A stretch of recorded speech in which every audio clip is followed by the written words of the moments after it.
श्री स्वामी समर्थ. तर काही क्षणामध्ये तुला आनंदाची बातमी मिळणार आहे. तू आज खूप आनंदी होणार आहे.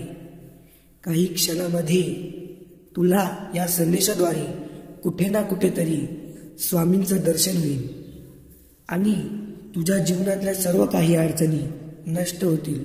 आम्हाला माहीत आहे का तुझ्या जीवनामध्ये खूप अडचणी आहे. तुझं जीवन आता कसं चालू आहे. तू खूप मेहनत करतो आहे पण तुला तुझ्या प्रयत्नांना यश मिळत नाही. पण एक लक्षात ठेव, जो नेहमी हारत असतो त्यालाच खरी यशाची किंमत असते. आणि तू सतत हारू राहिला म्हणजे नक्की समज का तू यशाच्या खूप जवळ आहे. कारण जो सतत जिंकत असतो त्याला यशाची किंमत माहीत नसते. स्वामी म्हणता, बाळा, कर्म करणं आपल्या हातात आहे. फळांची चिंता तू करू नको. वेळ आली की तुला तुझे कर्मांचे फळ हे भेटणारच आहे. म्हणून जीवनामध्ये कर्म करत राहा. स्वामी म्हणतात, आपण स्वामींचे सर्व भक्त आहोत. आपण स्वामींचे सर्व भक्त आहोत. स्वामींची सेवा हीच आपली एक खरी सेवा आहे. स्वामींची सेवा हीच आपले कर्म आहे. स्वामींची सेवा हाच आपला धर्म आहे. म्हणून तुम्ही स्वामींची सेवा करा. स्वामी तुम्हाला कोणत्याही गोष्टीची कमी पडू देणार नाही. तुम्ही संकटात असताना स्वामी तुमच्यासोबत कायम आहे.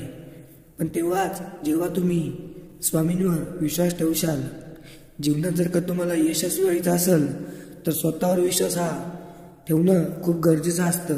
स्वामींना तुम्ही कोणत्या मूर्तीमध्ये नाही, तर कोणत्या मठमध्ये नाही, कोणत्या मंदिरामध्ये नाही, तर स्वामींना तुम्ही तुमच्या मनामध्ये शोधा.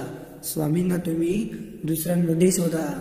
स्वामी माणसामध्ये आहे. स्वामींना जाणून घ्या. स्वामींचे विचार समजून घ्या. स्वामी तुमच्या पाठीशी कायम आहे. तुमचे वाईट संकटात पण स्वामी तुमचा हात कधीच सोडणार नाही.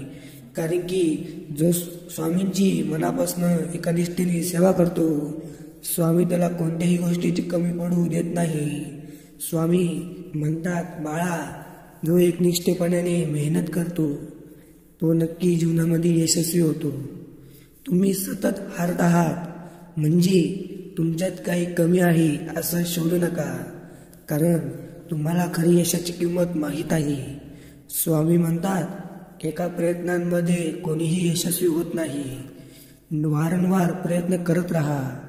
एक दिवस असा येईल का तुझ्या मनामध्ये जे आहे ते सर्व खरं होईल. म्हणून नेहमी मेहनत कर. प्रामाणिकपणे कष्ट कर. तुझाही एक दिवस येईल. तूही एक दिवस यशस्वी नक्की होशील. जीवनामध्ये काही क्षण असेही असतात ज्यांची आपण पूर्ण आशा सोडून देतो. पण ते म्हणतात ना, अशक्य ही शक्य करतील स्वामी. म्हणून जे शक्य नाही ते सुद्धा शक्य करणारे आहेत आपले स्वामी. म्हणून अशक्य ही शक्य करतील स्वामी. स्वामींवर तुम्ही विश्वास ठेवा. कधीही स्वामींची केलेली सेवा ही वाया जात नाही. परमेश्वराची केलेली सेवा कधीही वाया जात नाही. प्रामाणिकपणे कष्ट केलेली आणि मेहनत केलेली कधीही वाया जात नाही. म्हणून त्याचं फळ तुम्हाला आत्ता नाही तर नंतर भेटेनच. पण तुम्ही फक्त चांगले कर्म करत राहा. कारण कर्म करणं आपल्या हातात आहे, पण फळ देणं हे परमेश्वराच्या आणि स्वामींच्या हातात आहे. म्हणून नेहमी कर्माने चांगलं वागत राहा. तुमच्याही सोबत चांगलंच होईल. तुझ्या विजयाची तारीख आज ठरलेली आहे. तुझ्या घराकडे आनंदाच्या बातम्या येतच आहे. पण नुसता विचार करून माणूस यशस्वी होत नाही. त्याला गरज असते ती प्रयत्नांची, कष्टाची. जो माणूस नशिबाच्या भरोश्यावर बसतो तो कधीही यशस्वी होत नाही.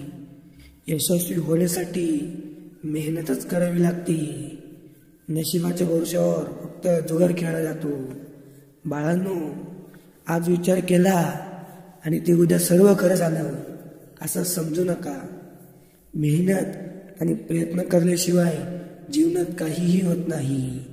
म्हणून नेहमी आपल्याला जे करायचं आहे त्या गोष्टीसाठी पूर्ण मेहनत कर. पूर्ण तुझं जीव जान लावून टाक. एक दिवस तुझाही येईल ज्या दिवसाची तू वाट बघत होता ते सर्व खरं होईल. स्वामींचा हात तुझ्या कालही पाठीशी होता आणि आजही पाठीशी आहे. स्वामी तुझी साथ कधीच सोडणार नाही. पण तू चांगले कर्म करत राहा. तुझी वाईट वेळ असो किंवा चांगली वेळ असो, स्वामी तुझ्यासोबत कायम आहे. स्वामी तुझ्या कणाकणामध्ये आहे. स्वामी आपल्या मनामनामध्ये आहे. ते म्हणताना लक्षपूर्वक बघ, संकटमुक्त होशील. स्वामी म्हणतात, बाळा नेहमी